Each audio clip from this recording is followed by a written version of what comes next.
Hey, Denis, thanks for joining us today as a way of getting started. Give us a little background on yourself.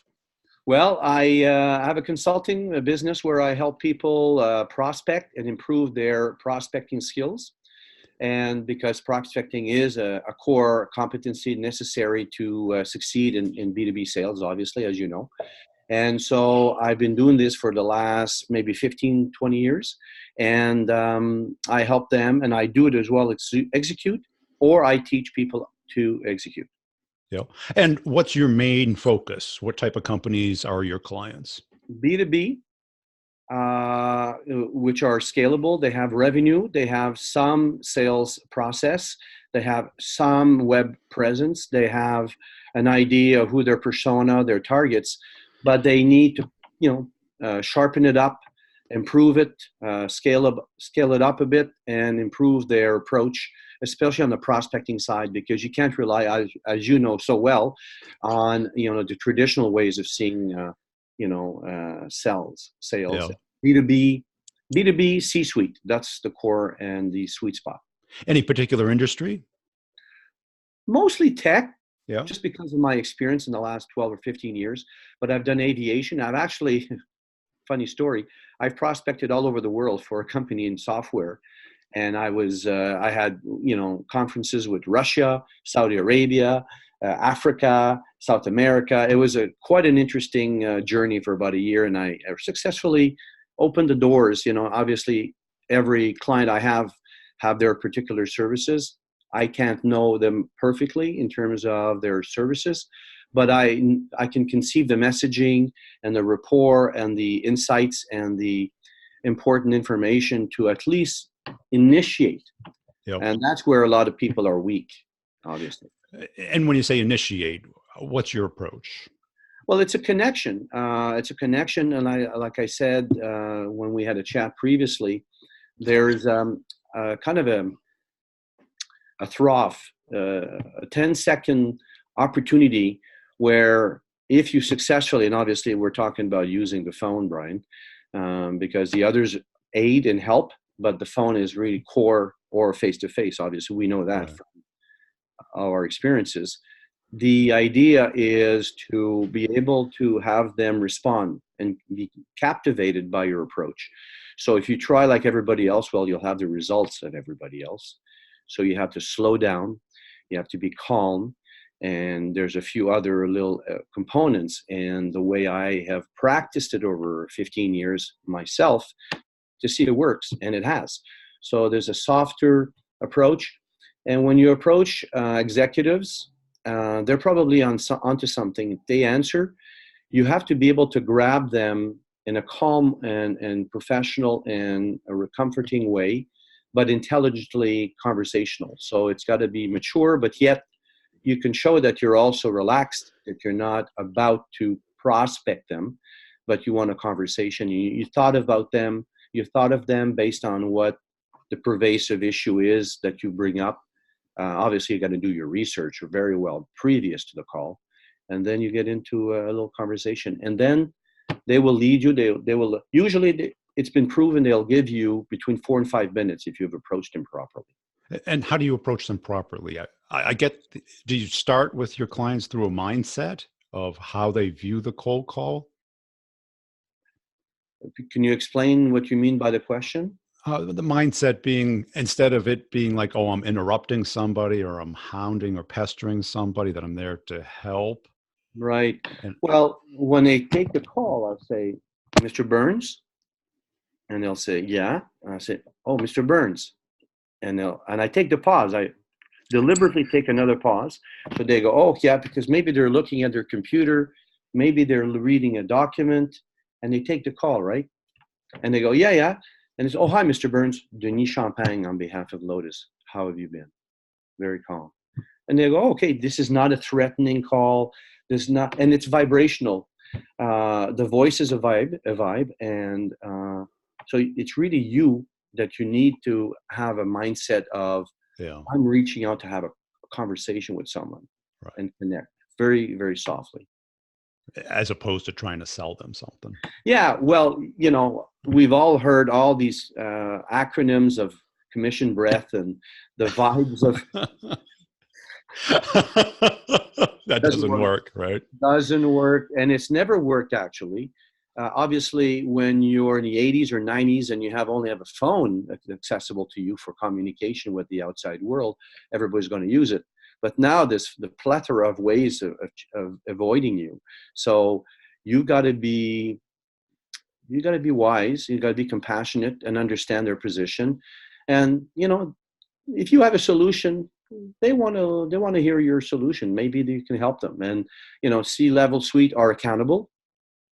They're accountable to a president or CEO or a Yeah. committee or a board of directors.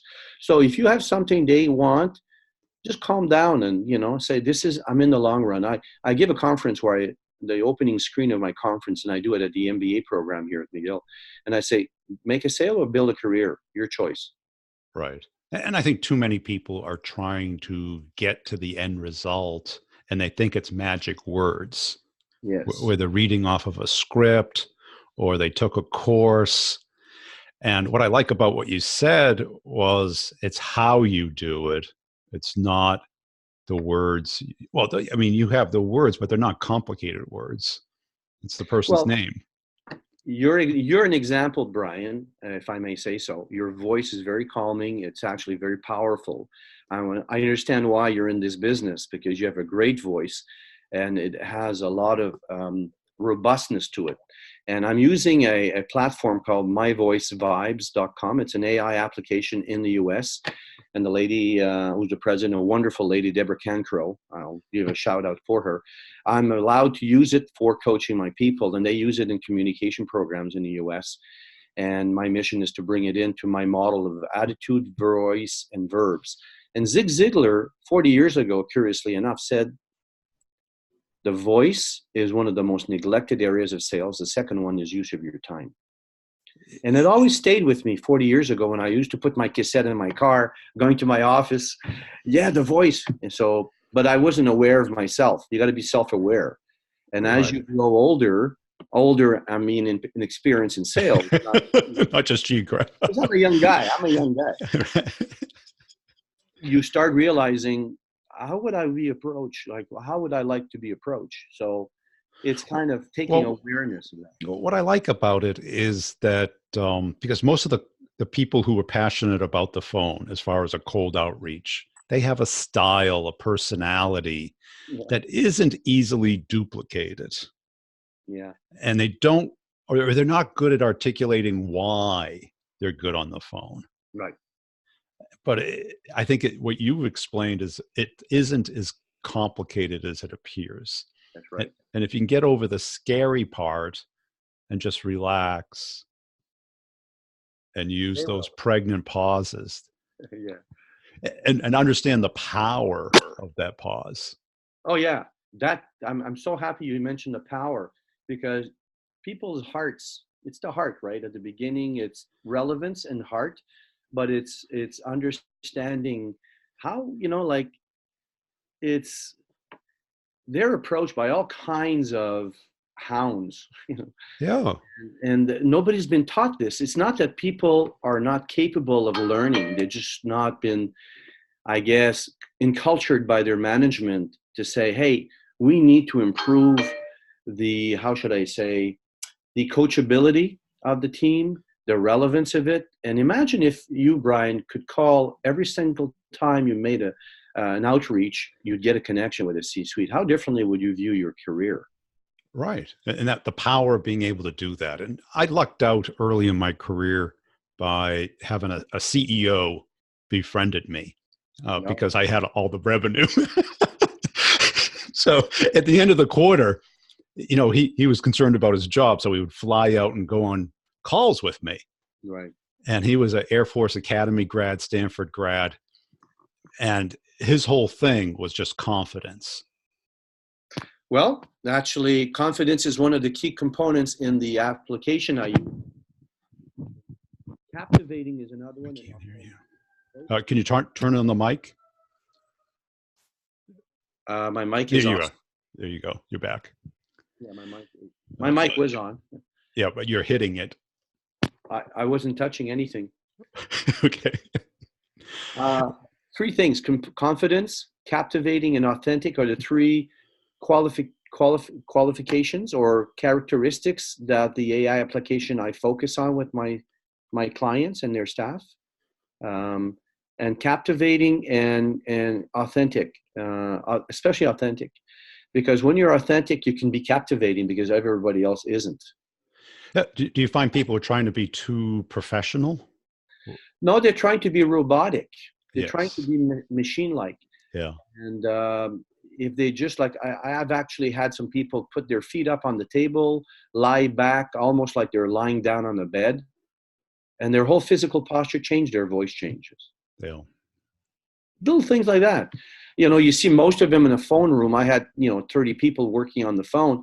They would stand up just to change the dynamics. Yes. And then when they sit back, their whole.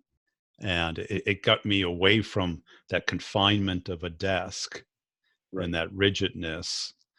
But I never really did the casual thing, not casual, but that long, or what I call the FM voice, right? That midnight, or what Chris Voss calls his midnight voice. He's a hostage negotiator. And he would always talk to these very anxious type people. And his approach was similar to yours, where he would, hey, how's it going in there? Yeah, it's very powerful. I mean, because then people are not expecting that. Right.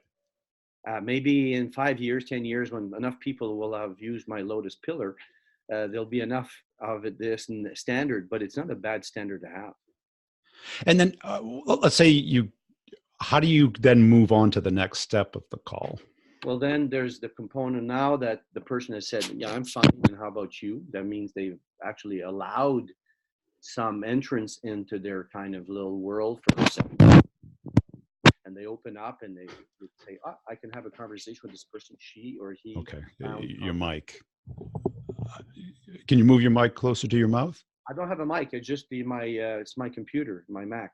Okay. Your hands are just hitting it. You're just excited. I'll edit that out. So what's the next step? Can we start there again? Well, once the person has, in the first 10 seconds, 8 or 10 seconds, allowed you to engage. Yep. And they ask, and how about you? So they're interested in how you are as well. And that's the goal. Then you can divert. Usually I try not to go right to the jugular of the theme. Yeah. Well, I'm happy. It was my wedding anniversary yesterday. I had a great time with my wife, very happy. And, we're in a place where we can eat. We have a roof on our heads. I'm very philosophical, obviously, personally. So I use that, and it's kind of a ray of sunshine in a conversation. It's not always about business. Right. And people respond favorably because, they say, oh, that's a nice tip, a different twist on a conversation. But it shows that you're not just about the job. Right. And I think also it's rapport building because it's commonality, what we're both going through at the moment. Exactly. And it could be contextual about the time of the week, month, year. Exactly. Because vacations, holidays, change of seasons, sporting events. Absolutely. All of that, that's where you got to be quick on your feet. That's where you have to have some lucidity, some wisdom, some, chameleonic conversational skills, I call them, where you can divert and be ad hoc, just be natural. Just like if you talk to a friend.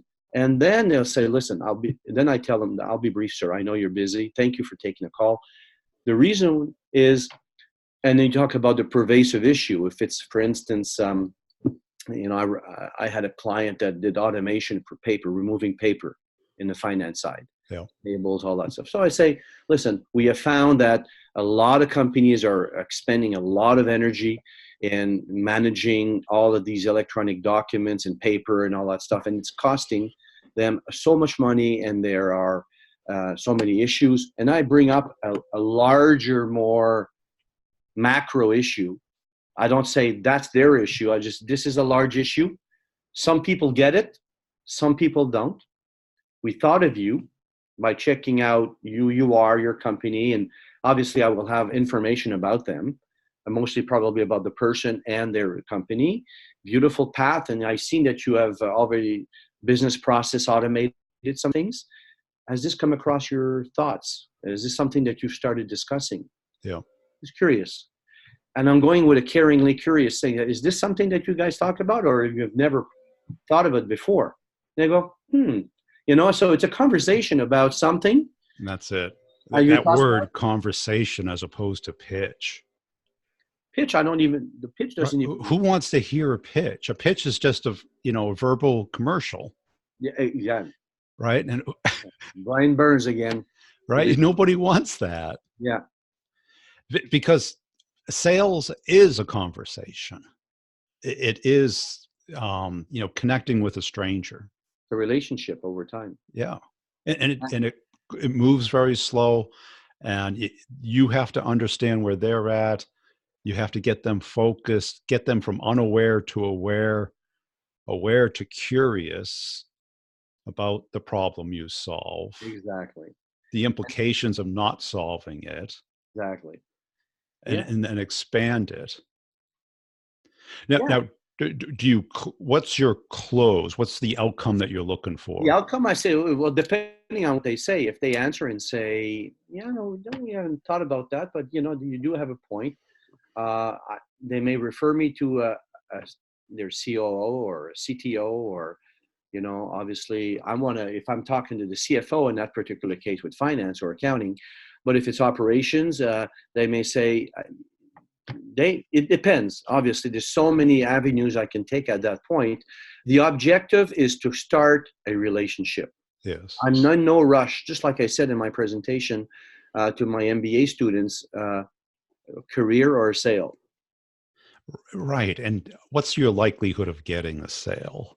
I think the old school cold calling model is trying to find the needle in the haystack, find somebody who's in market and is interested, and you just happen to call them. Yeah. No, I will have thought it through. I would have Right. identified the company and their profile. And obviously, you can't go micro into their world unless you know someone in there who can give you some insights on what's going on dynamically with the upper management. And because, some companies, you call them 1 year and the CEO has said no budget for anything this year. And you think it's you. It's not you. It's they made a decision. You just got to say, okay. And they say, oh, keep in touch. So I say, and I always exaggerate because it calms me down. I say, so you want me to call you in 6 months to a year? I don't want that. Right. Reverse psychology. Yeah, I go further than what I'm expecting. No, no, no, no. They say, call me back in 3 months. Yeah. So I feel happy because I asked for 6, I got 3. Right. And I'm calm. They're comfortable with it. I say, no problem, sir. It'll be a pleasure. Listen, have a great time this weekend. Thank you so much for the time. I know you've been busy. And you'll hear from me in 3 months. And then do it. And we also got to understand that, most of the things that we sell are contextual time-based things. Right. Exactly. That, your likelihood of finding them right today and taking them from unaware to interested is probably not going to happen. Even if they have the problem you solve, they have to percolate it. They have to create that curiosity. Right. And, because think of all the things that if somebody started telling you about, that you would become interested in: a summer house, a vacation, some social event. If someone you just hear about, oh, this concert in 3 months, you're not going to go and buy tickets. You're going to talk to somebody. You're going to look at your calendar. You're going to watch them online, and all of a sudden, your interest grows. And I think that's, as salespeople, we're that guide of building that interest. Well, that's so nice. I like the way you put that, Dave, Brian. You're that guide who builds the interest Yes. based on a trusting, caring relationship with knowledge, wisdom, and all that stuff that we use in our personal relationship. It's no different with an executive. And then you make them a person that they say, when you call them, they lift up the phone and take your call. Right. And they don't view you Okay? as a salesperson. They view you as somebody, just a peer, somebody who's That's right. helping. That's my point. It's to be a peer. Yeah. through your voice. Through your voice, not subservient, not pushing, not customer client. Fun, you know, like Fun. relaxed. Right. Yeah. Like two execs. Yeah. Like strangers meeting at an event, trying to kill time or trying to Yeah. chat it up. Sometimes what you find is when you're not looking for it. Right. So That, approach it that way. yeah. Cool. Hey, this has been a great conversation. For Thank the you. people who dig this and want to connect with you, where should they go? Well, they go to lotuscom.com, lotuscomm.com, for lotuscommunications.com. And my email is Denis, Denis, at lotuscom.com. And check it out. We're all about sustainable sales growth through the personal transformation and skills development.